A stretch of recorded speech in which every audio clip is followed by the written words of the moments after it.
Hi, I'm Michael Stiddle. And I'm Nik Nanos. Nik, just a quick note to our listeners and viewers. At the end of this episode, please stick around. I'll be joined by ctvnews.ca Ottawa producer Rachel Aiello for a sneak peek of an exciting feature on our website for election night. For our podcast listeners, we're a little delayed this episode for a very good reason, because we have Nik's regional breakdown, which is very exciting. So we're going to drill into those numbers. But first, Nik, let's get into the national stuff. Well, Michael, when you take a look at the trend line, and the thing is that in the latest CTV Globe Nanos tracking that was just completed last night, we have the Conservatives at 31.2, followed by the Liberals at 30.5, New Democrats 21.4, People's Party still doing well at 6.8, Bloc 6.2, Green Party 3.7. So the tangled tie, maybe we'll call it, in terms of national ballot support continues between the Conservatives and the Liberals when it comes to national ballot support. So People's Party polling, higher than expected, definitely higher than at the beginning of this election campaign. Do you know if that will translate to actually getting a seat in the House of Commons? Well, the one seat that they'll probably have the greatest chance to win would be Maxime Bernier's seat in Beauce. Beyond that, their support is kind of spread out across the country, but Beauce will be the riding to watch to see whether Maxime Bernier will have a comeback, perhaps. Wow. What about preferred PM numbers? Preferred PM numbers, also a coin toss. Trudeau at 29.4, O'Toole 29.1, Jagmeet Singh at 20.5, Don't Know 9.2, Bernier 6.3, Blanchette 2.9, and Paul 2.5. So what we've seen is basically O'Toole kind of closing the gap with Justin Trudeau. And when you look at the trend line, the Trudeau numbers have been on the decline the last couple of nights. Oh, okay. Now our regional breakdown. I always find this fascinating, Nik. Let's start on the West Coast. I personally feel like BC is your Kobayashi Maru. It's just this impossible test to predict. It's always close. So what's happening in BC right now? Well, first, thanks for the Star Trek reference. I got it. But when you look at a comparison of the beginning of the campaign to now, and what we're looking at right now is the benchmark at the beginning of the campaign and then the period after the debate. So this is the tracking that was just completed last night, but it's a 5-day roll to have a bigger sample. But check it out, Michael. You can see that the Liberals were definitely trailing the Conservatives in the benchmark. But now we basically have a three-way race, factoring the margin of error between the Conservatives, the Liberals, and the New Democrats. And look at that purple color, People's Party of Canada, up from 1% to 8%. Wow. So, I'm going to probably sound like I'm repeating myself when we talk about the People's Party in a lot of other parts of the country, because we're seeing that trend in a lot of other places too. How about the Green Party? Do they have? Are they polling high anywhere in any places in BC? Usually, traditionally, they seem to have a good chance there. Yeah, they do better in the Lower Mainland and the coastal region than in the interior. But overall, when we're looking at the province of British Columbia, for the ballot support, at least they're steady. But for the Greens in the past, we've seen the Greens in British Columbia as high as 10, 12, 14, 15%. In the Nanos tracking. So at 8% currently, probably a bit of a disappointment compared to historically some of the ups that they've realized in that province. Okay, Nik, how about next door in the Prairies? Prairies remain a lock for the blue team. You can see at the beginning of the campaign, they're at 51. Now they're at 49, which means they've been able to hold what they have, factoring the margin of error. You can see the Liberals are down, NDP up a bit.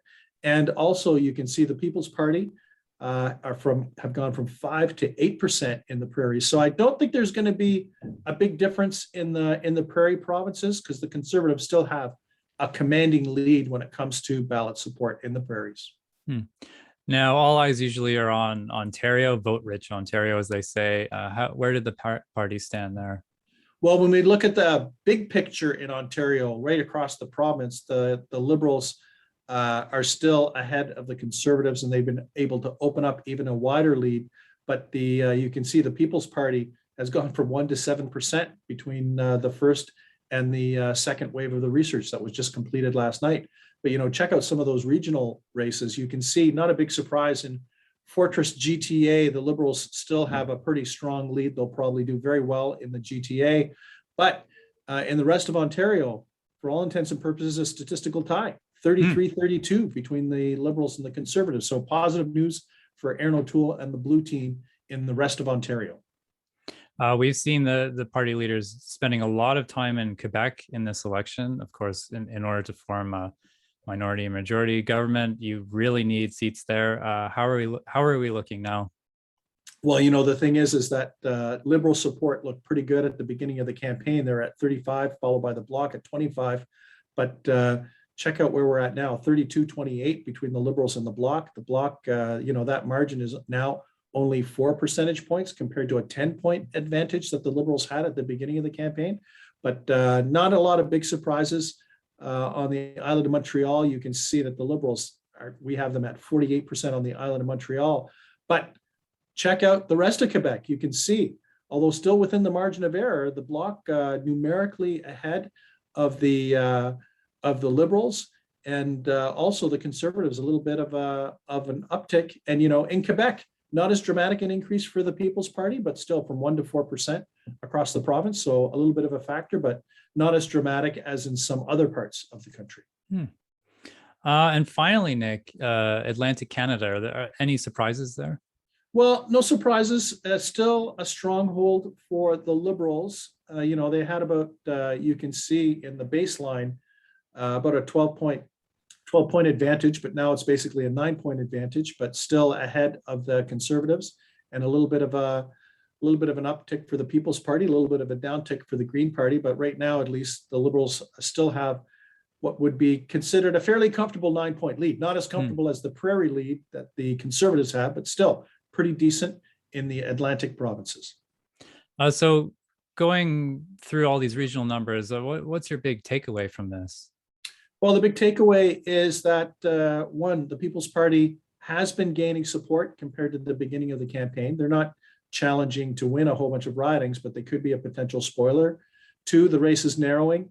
Outside of the Liberal strongholds of the island of Montreal and also the city of Toronto, the GTA, the race is narrowing between the Liberals and the Conservatives. So who knows what will happen in the close of the campaign, because there's still enough time for a federal party leader to make a mistake and perhaps someone to break out from the pack.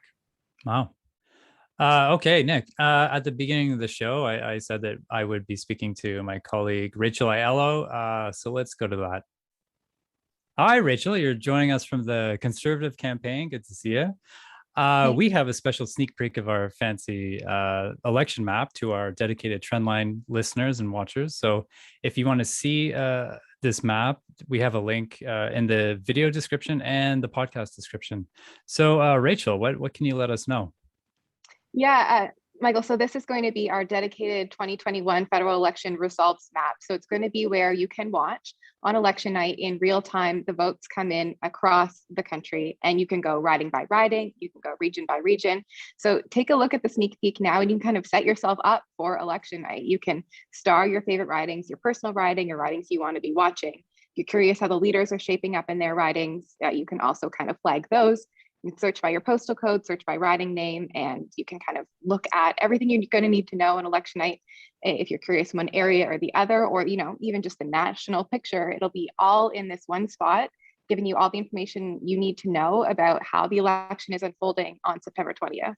Great. So you can bookmark candidates and ridings to watch. Are there any specific ridings you're going to have your eye on?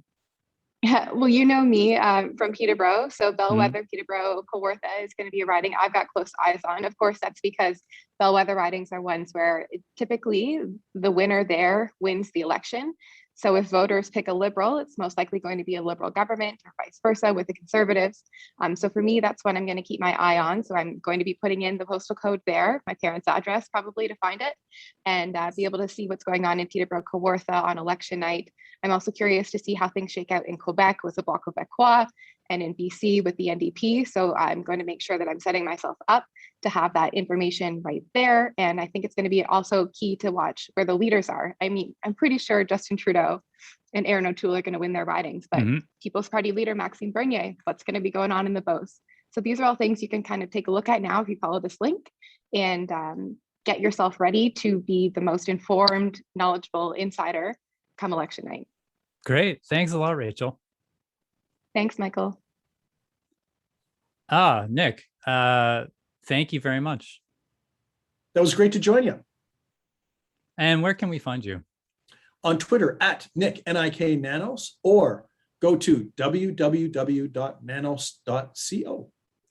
And I'm also on Twitter at Michael Stittle, and you can find the latest numbers from Nik at ctvnews.ca as well. Thanks for listening.